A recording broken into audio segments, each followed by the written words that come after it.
श्री साई सच्चरित्र अध्याय 13 अन्य कई लीलाएं, रोग निवारण भीमाजी पाटिल बाला दर्जी बापू साहेब बूटी आलंदी स्वामी काका महाजनी हरदा के दत्तोपंत। माया की अभेद शक्ति बाबा के शब्द सदैव संक्षिप्त, अर्थपूर्ण, गूढ़ और विद्वतापूर्ण तथा समतोल रहते थे। वे सदा निश्चिंत और निर्भय रहते थे। उनका कथन था कि मैं फकीर हूँ, न तो मेरे स्त्री ही है और न घर दघार ही। सब चिंताओं को त्याग कर मैं एक ही स्थान पर रहता हूँ। फिर भी माया मुझे कष्ट पहुंचाया करती है। मैं स्वयं को तो भूल चुका हूँ, परंतु माया को कदापि नहीं भूल सकता, क्योंकि वह मुझे अपने चक्र में फंसा लेती है। श्रीहरि की यह माया ब्रहादि को भी नहीं छोड़ती, पर मुझ सरीखे फकीर का तो कहना ही क्या है। परंतु जो हरि की शरण लेंगे, वे उनकी कृपा से मायाजाल से मुक्त हो जाएंगे। इस प्रकार बाबा ने माया की शक्ति का परिचय दिया। भगवान श्री कृष्ण भागवत में उद्धव से कहते कि संत मेरे ही जीवित स्वरूप हैं, और बाबा का भी कहना यही था कि वे भाग्यशाली, जिनके समस्त पाप नष्ट हो गए हो, वे ही मेरी उपासना की ओर अग्रसर होते हैं। यदि तुम केवल साई साई का ही स्मरण करोगे तो मैं तुम्हें भवसागर से पार उतार दूंगा। इन शब्दों पर विश्वास करो, तुम्हें अवश्य लाभ होगा। मेरी पूजा के निमित्त कोई सामग्री या अष्टांग योग की भी आवश्यकता नहीं है। मैं तो भक्ति में ही निवास करता हूँ। अब आगे देखियो कि अनाश्रितों के आश्रयदाता साई ने भक्तों के कल्याणार्थ क्या क्या किया। भीमाजी पाटिल, सत्य साई व्रत नारायण गांव तालुका जुन्नर, जिला पूना के एक महानुभाव भीमाजी पाटिल को सन 1909 में वक्षस्थल में एक भयंकर रोग हुआ, जो आगे चलकर क्षय रोग में परिणत हो गया। उन्होंने अनेक प्रकार की चिकित्सा की, परंतु लाभ कुछ न हुआ। अंत में हताश होकर उन्होंने भगवान से प्रार्थना की, हे नारायण, हे प्रभु, मुझ अनाथ की कुछ सहायता करो। यह तो विदित ही है कि जब हम सुखी रहते हैं तो भगवत स्मरण नहीं करते, परंतु ज्यों ही दुर्भाग्य घेर लेता है और दुर्दिन आते हैं, तभी हमें भगवान की याद आती है। इसीलिए भीमाजी ने भी ईश्वर को पुकारा। उन्हें विचार आया कि क्यों न साईं बाबा के परम भक्त श्री नाना साहेब चांदोरकर से इस विषय में परामर्श लिया जाए, और इसी हेतु उन्होंने अपना स्थिति पूर्ण विवरण सहित उनके पास लिख भेजी और उचित मार्गदर्शन के लिए प्रार्थना की। प्रत्युत्तर में श्री नाना साहेब ने लिख दिया कि अब तो केवल एक ही उपाय शेष है, और वह है साईं बाबा के चरण कमलों की शरणागति। नाना साहेब के वचनों पर विश्वास कर उन्होंने शिरडी प्रस्थान की तैयारी की। उन्हें शिरडी में लाया गया और मस्जिद में ले जाकर लिटाया गया।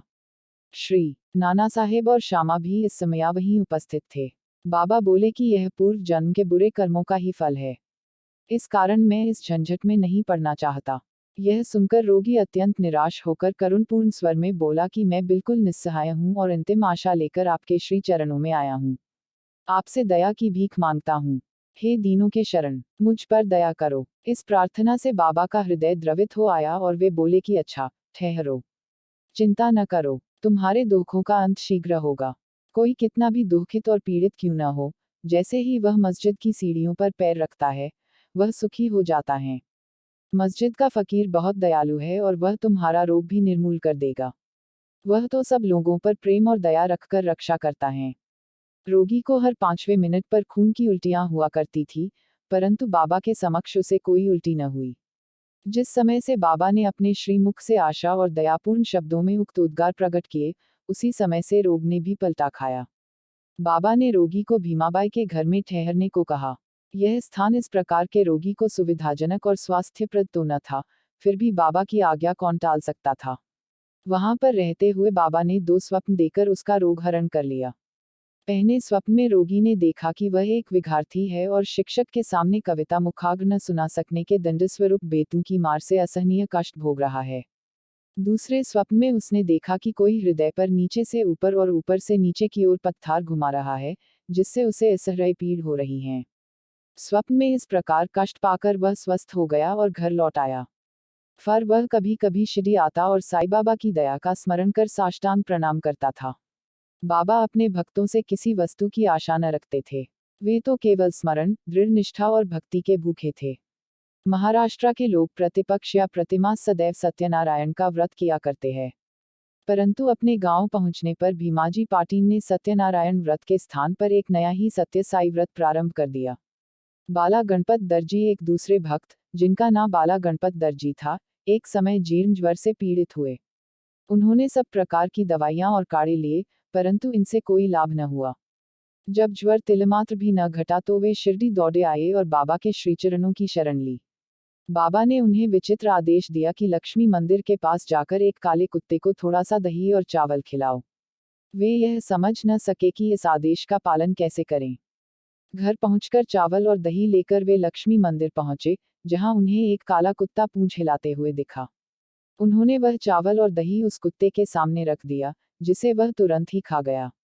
इस चरित्र की विशेषता का वर्णन कैसे करूं कि उपयुक्त क्रिया करने मात्र से ही बाला दर्जी का ज्वर हमेशा के लिए जाता रहा। बापू साहेब बूटी श्रीमान बापू साहेब बूटी एक बार अमलपित्त के रोग से पीड़ित हुए। उनकी अलमारी में अनेक औषधियां थी, परंतु कोई भी गुणकारी न हो रही थी। बापू साहेब अमलपित्त के कारण अति दुर्बल हो गए और उनकी स्थिति इतनी गंभीर हो गई कि वे अब मस्जिद में जाकर बाबा के दर्शन करने में भी असमर्थ थे। बाबा ने उन्हें बुलाकर अपने सम्मुख बिठाया और बोले, सावधान, अब तुम्हें दस्त न लगेंगे। अपनी उंगली उठाकर फर कहने लगे, उल्टियां भी अवश्य रुक जाएंगी। बाबा ने ऐसी कृपा की कि रोग समूल नष्ट हो गया और बापू साहेब पूर्ण स्वस्थ हो गए। एक अन्य अवसर पर भी वे हैजा से पीड़ित हो गए। फलस्वरूप उनकी प्यास अधिक तीव्र हो गई। डॉ. पिल्ले ने हर तरह के उपचार किए, परंतु स्थिति न सुधरी। अंत में वे फिर बाबा के पास पहुंचे और उनसे तृषारोग निवारण की औषधि के लिए प्रार्थना की। उनकी प्रार्थना सुनकर बाबा ने उन्हें मीठे दूध में उबाला हुआ बादाम, अखरोट और पिस्ते का काढ़ा पियो, यह औषधि बतला दी। दूसरा डॉक्टर या हकीम बाबा की बतलाई हुई इस औषधि को प्राणघातक ही समझता, परंतु बाबा की आज्ञा का पालन करने से यह रोगनाशक सिद्धि हुई और आश्चर्य की बात है कि रोग समूल नष्ट हो गया। आलंदी के एक स्वामी बाबा के दर्शनार्थ शिरडी पधारे। उनके कान में असहरी पीड़ा थी, जिसके कारण उन्हें एक पल भी विश्राम करना दुष्कर था। उनकी शल्य चिकित्सा भी हो चुकी थी, फिर भी स्थिति में कोई विशेष परिवर्तन न हुआ था। दर्द भी अधिक था। वे किंकर्तव्य विमूढ़ होकर वापस लौटने के लिए बाबा से अनुमति मांगने गए। यह देखकर श्यामा ने बाबा से प्रार्थना की कि स्वामी के कान में अधिक पीड़ा है, आप इन पर कृपा करो। बाबा आश्वासन देकर बोले, अल्लाह अच्छा करेगा।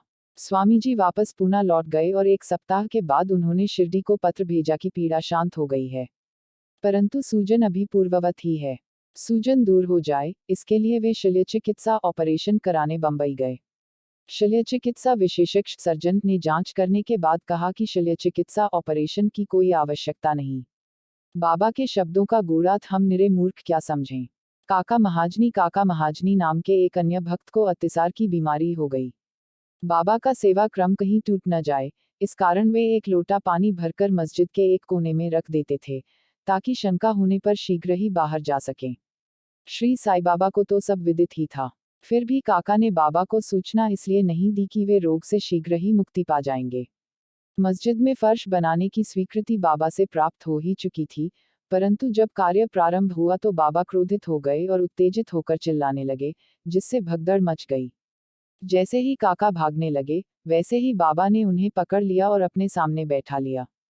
इस गड़बड़ी में कोई आदमी मूंगफली की एक छोटी थैली वहां भूल गया। बाबा ने एक मुट्ठी मूंगफली उसमें से निकाली और छीलकर दाने काका को खाने के लिए दे दिए।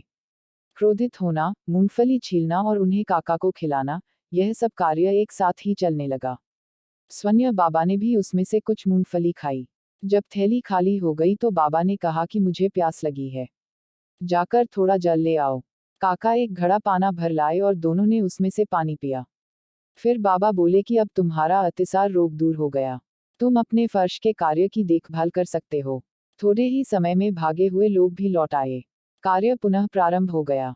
काका कारो अब प्रायः दूर हो चुका था, इस कारण वे कार्य में संलग्न हो गए। क्या मूंगफली अतिसार रोग की औषधि है? इसका उत्तर कौन दे? वर्तमान चिकित्सा प्रणाली के अनुसार तो मूंगफली से अतिसार में वृद्धि ही होती है, न कि मुक्ति। इस विषय में सदैव की भांति बाबा के श्री वचन ही औषधि स्वरूप थे। हरद के दत्तोपंत हरदा के एक सज्जन, जिनका नाम श्री दत्तोपंत था, 14 वर्ष से उदर रोग से पीड़ित थे। किसी भी औषधि से उन्हें लाभ न हुआ। अचानक कहीं से बाबा की कीर्ति उनके कानों में पड़ी कि उनकी दृष्टि मात्र से ही रोगी स्वस्थ हो जाते हैं। अतः वे भी भागकर शिरडी आए और बाबा के चरणों की शरण ली। बाबा ने प्रेम दृष्टि से उनकी ओर देखकर आशीर्वाद देकर अपना वरद हस्त उनके मस्तक पर रखा। आशीष और उदी प्राप्त कर वे स्वस्थ हो गए तथा भविष्य में फिर कोई हुड़ा न हुई। इसी तरह के निम्नलिखित 3 चमत्कार इस अध्याय के अंत में टिप्पणी में दिए गए हैं। 1. माधवराव देशपांडे बवासीर रोग से पीड़ित थे। बाबा की आज्ञानुसार सोनामुखी का काढ़ा सेवन करने से वे निरोग हो गए। 2 वर्ष पश्चात उन्हें पुनः वही पीड़ा उत्पन्न हुई। बाबा से बिना परामर्श लिए वे उसी काढ़े का सेवन करने लगे। परिणाम यह हुआ कि रोग अधिक बढ़ गया, परंतु बाद में बाबा की कृपा से शीघ्र ही ठीक हो गया। 2. काका महाजनी के बड़े भाई गंगाधर पंत को कुछ वर्षों से सदैव उदर में पीड़ा बनी रहती थी। बाबा की कीर्ति सुनकर वे भी शिरडी आए और आरोग्य प्राप्ति के लिए प्रार्थना करने लगे। बाबा ने उनके उदर को स्पर्श कर कहा, अल्लाह अच्छा करेगा। इसके पश्चात तुरंत ही उनकी उदर पीड़ा मिट गई और वे पुनर्तः स्वस्थ हो गए। 3. श्री नाना साहेब चांदोरकर को भी एक बार उदर में बहुत पीड़ा होने लगी। वे दिन रात मछली के समान तड़पने लगे।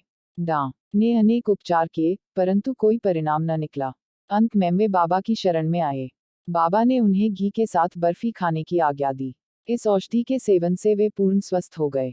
इन सब कथाओं से यही प्रतीत होता है कि सच्ची औषधि, जिससे अनेकों को स्वास्थ्य लाभ हुआ, वह बाबा के केवल श्रीमुख से उच्चरित वचनों एवं उनकी कृपा का ही प्रभाव था। श्री सद्गुरु